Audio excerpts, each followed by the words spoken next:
ජීවිතේ ගොඩ දාන්න කොහේ හරි විදේශයකට යන්න ඕන කියලා. සුදුසු ප්‍රදේශය තමයි තෙරුවන් වැඩ ඉන්න භූමිය පින්නතුනි. සුදුසු ප්‍රදේශය තමයි මිත්‍යා දෘෂ්ටිය නැති ප්‍රදේශය. අපිට වෙන රටක හිටියනම් එහෙම බණ අහන්න පුළුවන්. මේ ලංකා දීපේ තුල වාමශ්‍රී දලදා හාමුදුරුවෝ වැඩ ඉන්න. දකුණු දලදා හාමුදුරුවෝ වැඩ ඉන්න.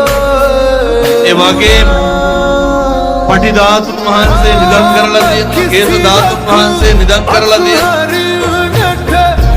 භක්තිආදරේ පූජනීයත්වයට පාත්‍ර වෙන පාත්‍ර වෙච්ච ඒ වටිනා කියන පූජාමය වස්තු අටකට වැඩියෙන් ශ්‍රී ලංකා දීපේ ලලාට ධාතුන් වහන්සේ වැඩයි. මීට වඩා මොකක්ද සුදුසු භූමිය?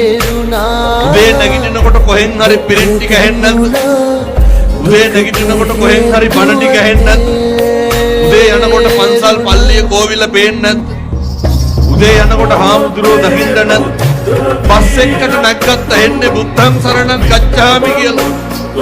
කඩේකට ගියත් හැන්දෑවට පිරිත් ටික ඇහෙන්නේ. මේකට වඩා මොකක්ද පින්නතුනි කියමු බලන්න සුදුසු භූමිය?